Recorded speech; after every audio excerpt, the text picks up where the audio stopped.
Capturing your favorite sounds on radio into great moments on television and on social media. Welcome to Zambia's first and finest visual radio, Sun FM TV. The Zambia ABSA Marathon is back. Be part of Zambia's biggest and most anticipated marathon. Join us on the 6th of September 2025 for a day of fun, personal milestones, and unforgettable memories. And now with the World Athletics label, you don't want to miss a chance to write your fitness story. Register today at absamarathonzambia.co.za. Get your slot at 600 kwacha or 500 kwacha when you pay using any of your ABSA cards. Your story matters. ABSA. For in-depth news coverage from across Zambia, local and national news, business, politics, and sports, this is the Sun FM News, brought to you by ABSA. Your story matters.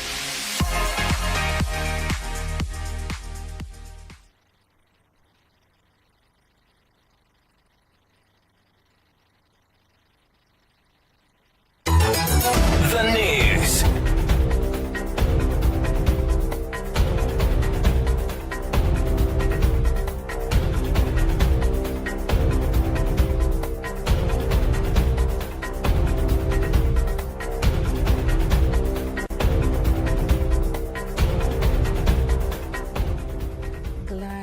Make a date with us here on Sun FM Radio and TV.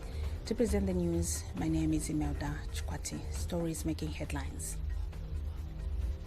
Vice President Mitalena Lumango has urged all Zambians to unite in combating illegal mining, warning that the practice continues to undermine the country's mineral sector and overall economic stability.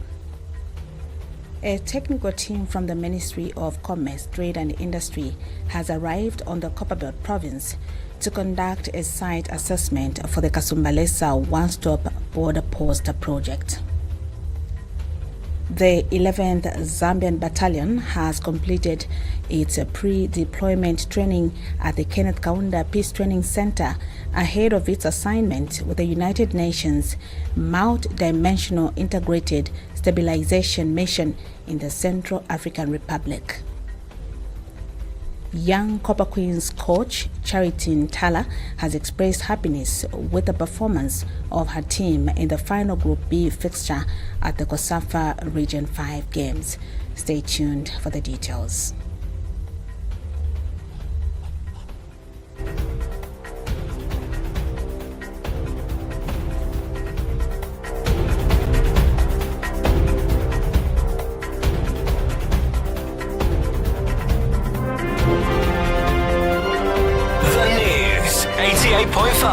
Sun FM.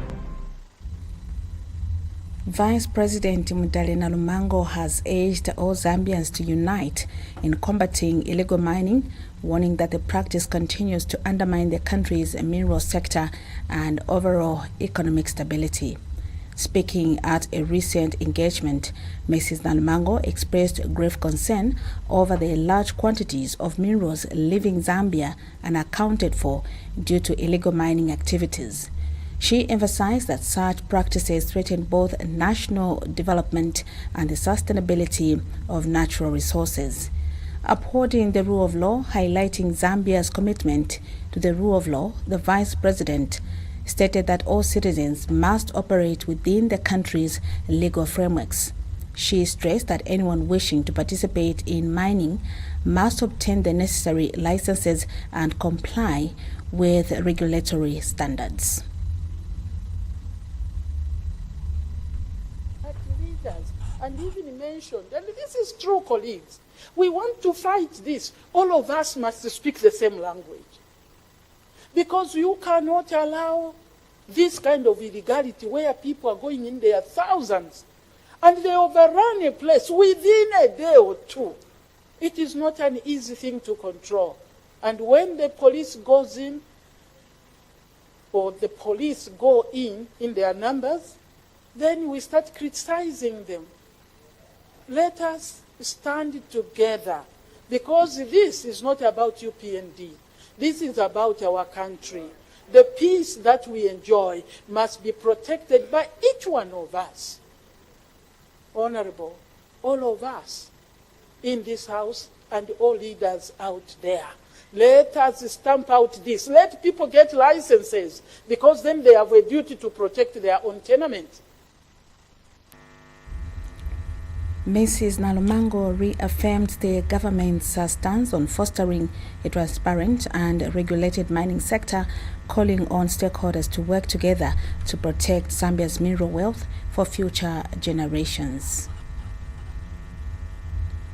A technical team from the Ministry of Commerce, Trade and Industry has arrived on the Copperbelt province to conduct a site assessment for the Kasumbalesa one-stop border post project. The visit is in line with the President Hakainde Hichilema's directive to establish alternative trade routes along the DRC border, leveraging the public-private partnership model to drive development. The team, which includes representatives from key government agencies and the project's concessionaire, Zimat Borderlink Limited, is inspecting preparatory works and urban road development in Chililabombwe and Chingola. Upon confirming compliance with technical specifications, the ministry will issue a site possession certificate granting Zimat Borderlink Limited the green light to begin construction of the OSBP and adjoining infrastructure this July. Phase 1 timeline is scheduled for completion by June 2026. The first phase is expected to boost regional trade, stimulate economic growth, enhance government revenue, and generate employment opportunities. Ministry Acting Director of Domestic Trade, Mr. Derek Sikombe, who is leading the delegation, emphasized that the objective of the assessment is to verify that all elementary works meet the required standards. The site position, and as you know, this is a process that has started a long time ago. Our superiors, like I always say, they don't look at the time, they look at milestones. Our superiors, what they want now is to see the private party on site. So if you have seen anything that is not right, you still have to do it. We're not saying just approve whatever you see, you still have to correct, make your comments clear so that the private party takes into account the views that we have observed. I think that's primarily the purpose of our visit. So today we'll check the earthworks that have been done at the border. Tomorrow we'll check the earthworks that have been done on the roads in Chirawombwe and Zimat Borderlink Project Manager Mr. Mwenda Silomensi provided a progress update, affirming that the private party is ready to begin construction as soon as the site is formally handed over. Which I think we have done, and we've gotten to a point here where we now need to start constructing. I think you can see our IT team behind us. We need to start digging up the trenches for laying the fiber. Amongst other things, we've got our stormwater drainage expert who's on ground right now. We might meet him.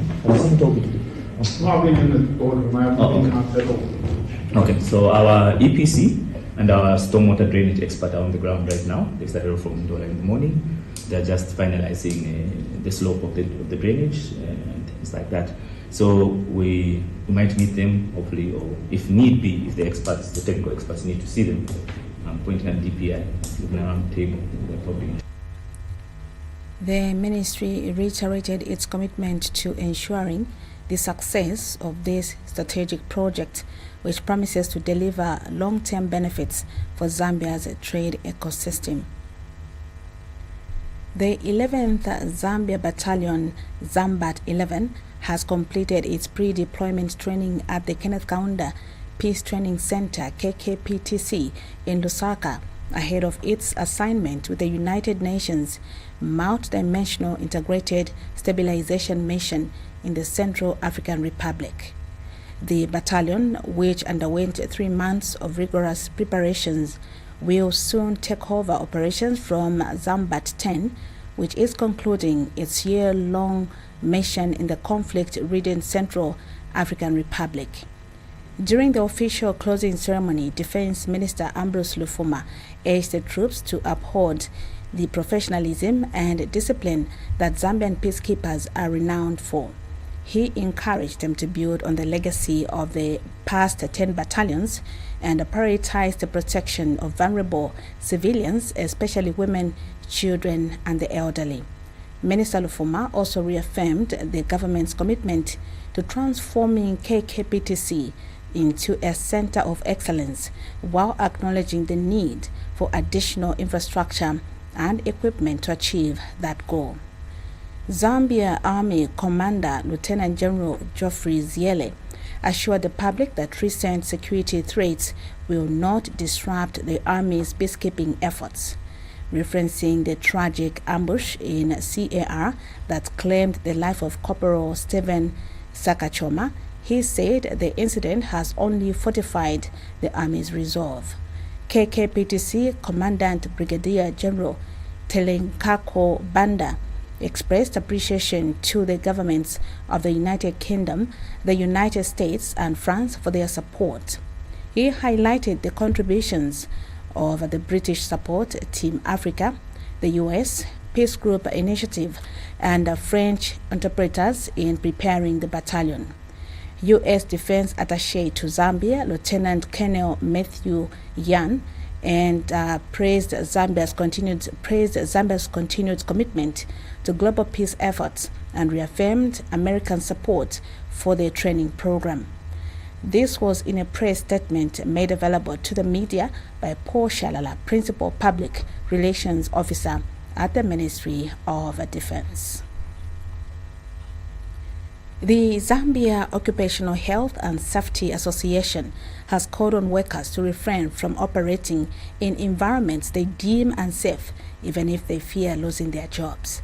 Speaking during the media launch of the Zambia Safety Awards, ZASA, held in Lusaka, ZOSA honorary member Mr. Jamie Cliff emphasized that safety must take precedence over profit in any business. He urged stakeholders to collaborate in safeguarding workers from hazardous working conditions.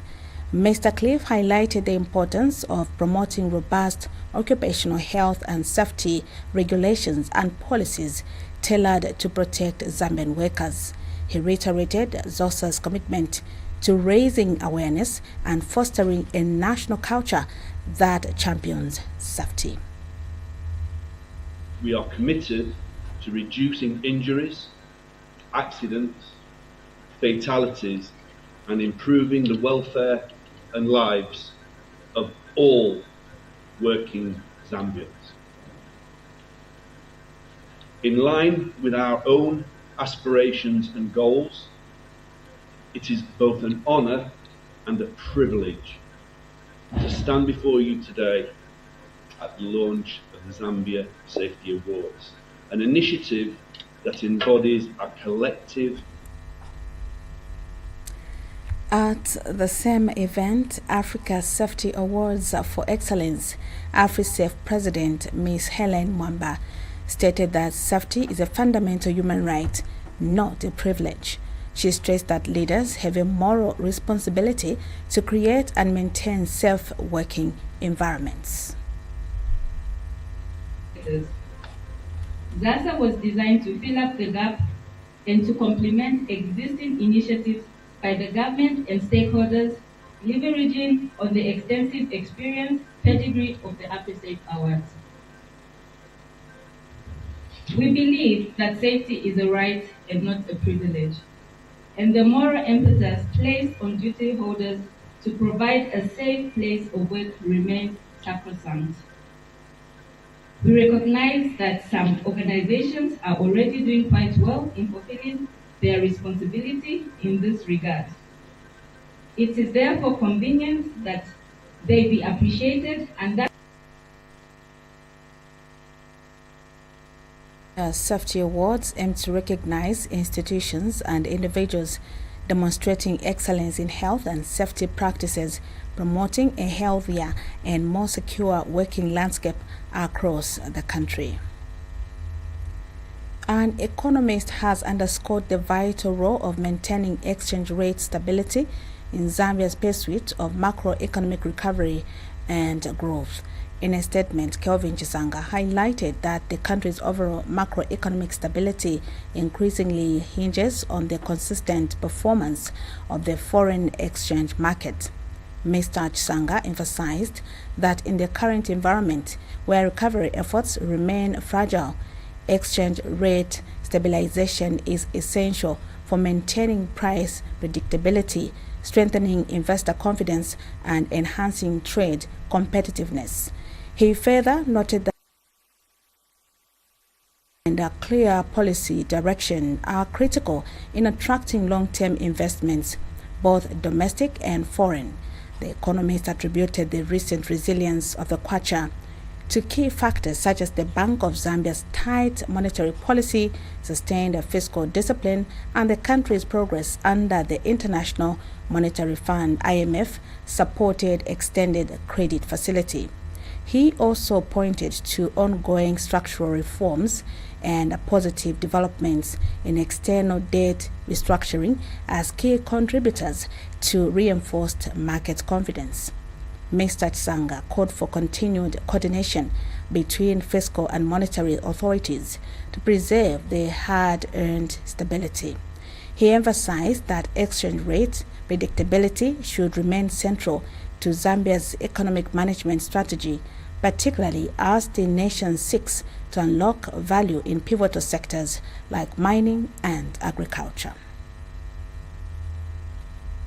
So the impact on the business and household is quite massive, because we know that the exchange rate limit importation of inflationary effect, which basically also underpinned on the aspect to do with key commodities like fertilizer and fuel.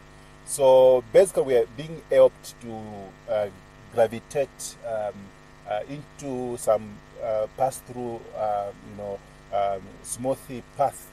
And again, if you look at the strategic coordination, which is aligned with the fiscal as well as monetary policy itself, is proving to be more effective. Expect going forward with what we have seen, where the momentum has been sustained, we are able now to project long-term growth from that perspective. The United Church of Zambia UCZ celebrated its Diamond Jubilee, marking 60 years of ministry in a colorful event held at Kafubo Mall in Ndola. The celebration brought together church members, clergy, and government officials to honor the church's legacy of spiritual service and community impact. The event was graced by the Minister of Transport and Logistics, Frank Tayali, who served as the guest of honor. Decided to talk to my God and see what he was going to tell me. And so God whispered and said, no, look, there is another function through a dinner that is coming where you do something. But because UCZ is 60, perhaps 60,000 kwacha would be appropriate. That is my humble contribution as your guest of honor on this special day. I give it because I know that this church is still going a long way. It's got a lot of work to do, that we're actually in the process of construction of a presbytery office complex in Kitwe. He was joined by the newly appointed Ndola District Commissioner Precious Njakwa. The celebrations began with a jubilant march from St. Andrew's UCZ Church to Kafubo Mall, symbolizing the church's journey and unity over the past 6 decades. Reverend Bishop Dr. Charles Longo gave a powerful address recounting the rich history of the church and its founding values. So the first major milestone leading to the formation of the United Church of Zambia happened in 1945, when the London Missionary Society and the Church of Scotland decided to come together on the principle of ecumenism and unity. So they decided to join efforts, their human resource, financial resource, and everything they had for the mission.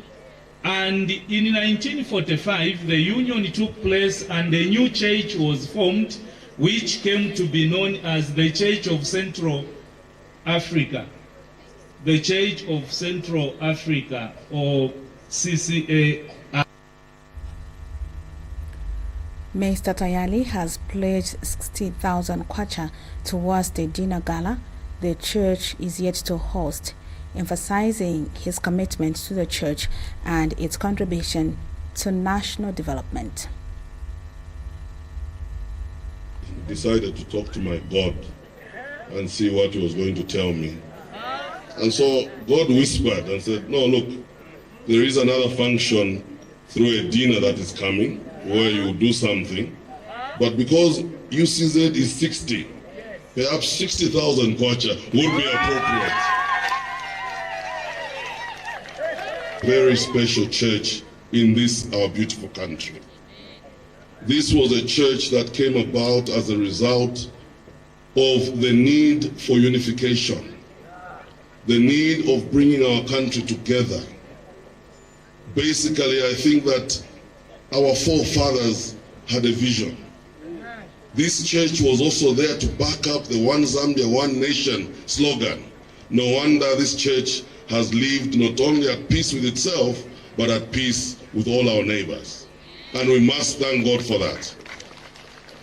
We need to thank God, and we need to look forward to another 60 years of United Church of Zambia. Speaking from the government perspective, this church has been such a wonderful partner to the government. Basically, the UCZ was founded in 1965 following the union of several Protestant denominations, and it has since grown to become one of Zambia's largest Christian churches with a strong focus on faith, education, and community outreach. The Cross-Border Traders Association of Zambia has rolled out a series of initiatives aimed at curbing sexual abuse and exploitation of women engaged in a cross-border trade. Speaking in a telephone interview with Sun FM TV in Livingston, Association President Mr. Goodson Bewe revealed that the organization has partnered with regional counterparts in Zimbabwe and Botswana, two major trading destinations for Zambian traders. Mr. Mbewe emphasized that women must be able to conduct trade in a safe and dignified environment, free from harassment and abuse. He reaffirmed the association's commitment to upholding the human rights of female traders. As part of its strategy, the association has launched awareness campaigns and capacity-building workshops to educate women about their rights and the appropriate channels for reporting abuse. Mr. Mbewe noted that the efforts have already led to a noticeable decline in reported cases of sexual exploitation, crediting this success to increased awareness and improved coordination with border authorities. He further encouraged more women to join the association to access available support systems and called on regional governments to strengthen protective policies for vulnerable traders, particularly women. But I can say that we're still there because as an association we do not have a good envelope size to handle this. But we'll still explore other means as we are still working out issues on the table to see how we can reach them out through radio, and not only radio, TVs, but other means also that we can see that the traders are getting the information, the training, and the awareness that they shouldn't be harassed, they shouldn't be abused. Sexual abuse should completely reduce to anything below 0.0. I can say there's a decrease because of the information that we have under our association. We now take a break. We'll return with the sports news. The Zambia ABSA Marathon is back. Be part of Zambia's biggest and most anticipated marathon. Join us on the 6th of September 2025 for a day of fun, personal milestones, and unforgettable memories. And now with the World Athletics label, you don't want to miss a chance to write your fitness story. Register today at absamarathonzambia.co.zm. Get your slot at 600 kwacha or 500 kwacha when you pay using any of your ABSA cards. Your story matters. ABSA.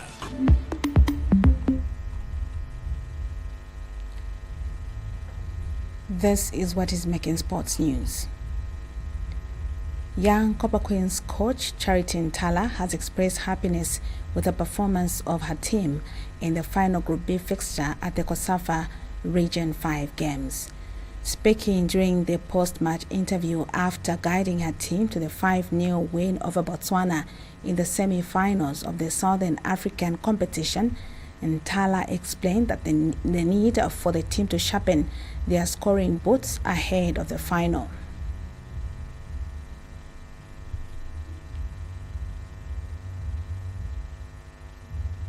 I think the game was just okay. The girls have enjoyed the game, but it wasn't easy to beat Botswana because Botswana, it was also a strong side. But the girls, they have made it to the finals. So I'm so happy that we have reached the finals. I think we are still working on the same about finishing. That's where they are making a lot of errors. Charity Ntala and her troops managed to storm the finals of the 8-team tournament for the second successful time with an impressive 100% record with 9 points posted in the group stage. The COSAFA defending champions ran riot of the young mares with